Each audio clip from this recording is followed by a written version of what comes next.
Hello again everyone and welcome back to the Axel Racing channel. You join me here on Assetto Corsa for episode 3 of the series.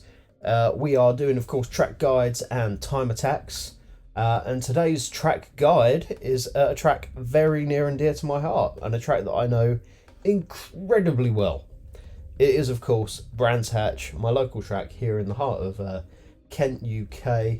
So we're going to absolutely get to the track without wasting any time at all, and we're going to get straight into the car. I'm going to give you a warm-up lap, a talk lap, slightly faster lap, and then a fast lap.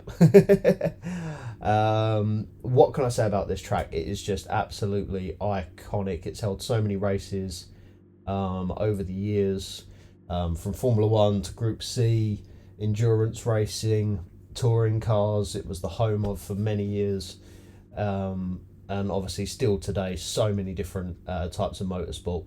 It's just absolutely fantastic to watch, and what a fantastic track as well. You'll never find another track with more, well, I mean obviously there is, but to the scale of it, it's so up and down, and it's like a roller coaster to drive. Honestly, it really is.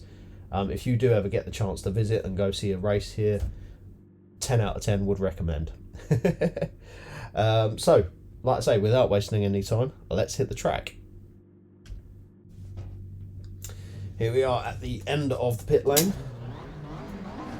Throttle works, brake works, steering works.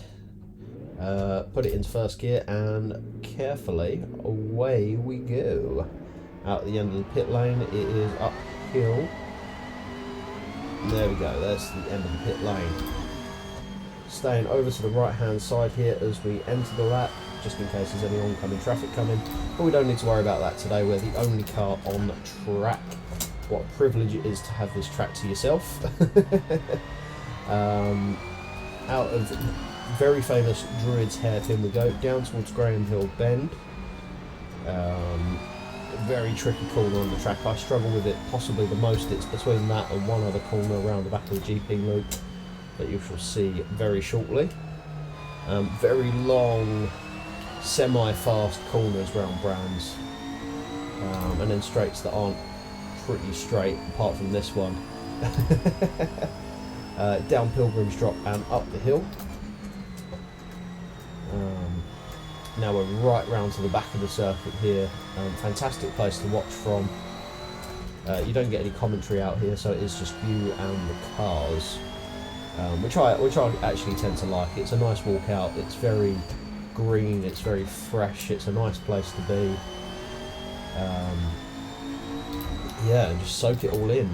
Just you and the cars as they come flying around this GP loop. Anyway, and we are pretty much almost done with the lap already. So thank you very much for watching. No, that's not quite the case. Anyway, so that's Clearways Bend. There's the pit lane entrance there. Coming round the up to the start finish line now. You'll move back across to the left just as you pass the line, and as soon as you get past the pits, it's probably down to third gear. Tip it in just as you brow the crest of the hill and accelerate through Paddock Hill Bend and down and back up the hill. You'll probably be in fourth. Once again, just before the bridge, it's hard on the brakes, down 2 corners and turn it in to pick up the apex right in the middle of the corner here. It's up to third, but you want to move back over to the right, get the car straight, brake down hard down the hill. You want to get this turn in so right, otherwise your lap is going to go so wrong. Anyway, down the back straight we go now, picking up these darker lines for our braking zone. Probably just down to third for this one. Balance the throttle nicely as you head up the hill. You want to squeeze on more and more power and get up to fourth gear down the back straight. There's not much to talk about here, just minimal inputs, let the car do the walk in, and as soon as you start to rise up again from the bottom of the hill, it's down fourth, and balance that throttle again, really just feather it through the corner and keep squeezing it on. And then it's down to third once again, tip it in nice and early, take plenty of curb on the inside here, because as soon as you get right over to the outside here, it tightens up very quickly and wants you back over this way. But you do want to be on the left hand side of the circuit as you get to the top of the hill here. It's probably going to be third gear, plenty of curb on the inside again, really kind of straight line the corner and don't get too far out wide. otherwise that will really ruin your lap. This is a bowl, you just kind of drop into it, second, third gear, something like that, depending on the car and how you're feeling on that day. And then it's down to the back straight towards the final corner, and as soon as the track flattens out again, it's just down 1 gear to third.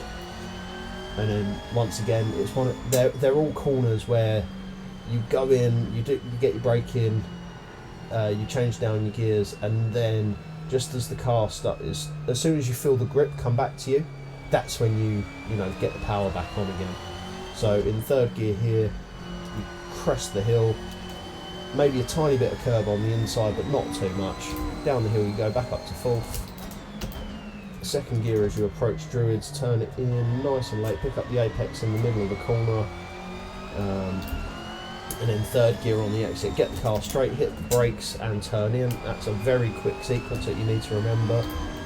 And then down the back straight we go, you'll be up to fourth gear, third gear as soon as you see these black lines start to appear, and just squeeze on the throttle ever so gently once again as you head back up the hill. Minimal inputs on the steering here, just keep the car going as fast as possible. You go down the hill, and as soon as you start to rise again, it's hit the brakes, down 1 gear and turn it in, and just feather that throttle all the way through the corner to not scrub off any momentum. It's down 1 more gear again, turn in nice and early, take plenty of curb on the inside, it's fine. And then same again for this corner as well, just as you leave Dingledale. Oh, that may have been a bit too much curb, but we got away with it. But the last thing you want to do is to be right out on the outside of the track. There is no grip out there, and you will end up in the grass and the gravel. Down to clearways now. As soon as the track levels out, it's down to third gear, turn it in nice and early, and just squeeze the throttle back on and hold the steering wheel gently right, but don't put too much effort into it. Let the car walk back across the left hand side of the track. As soon as you get past the pit lane, it's down to third, tip it in nice and early, down the hill and back up again. Just before the bridge, it's down 2 cogs, pick up an apex right in the middle of the corner and accelerate out. Up to third gear, fourth gear, back to second again for Paddock Hill Bend. It's a very tricky corner to get right, that one. Very tricky corner to get right.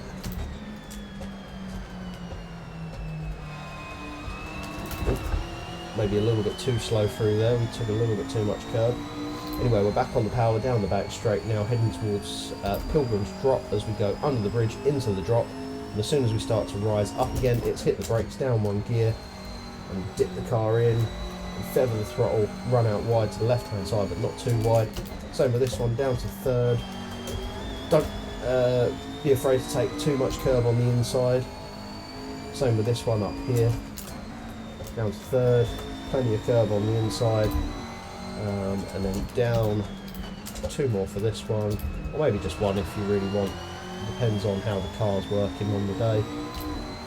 And then down the final straight now into clearways as soon as it levels off, down to third, head over the brow and then squeeze the throttle back on. And just like that, there you have it, a few hot laps of Brands Hatch. I hope you find these tips and tricks interesting or helpful, and I tell you what, go and use them next time you hit the track. Whether you use them already or not, you never know, this may come in handy and you may find an extra couple of tenths, you may find the extra time next time you hit these tracks in these cars, or any other car really. It's pretty universal.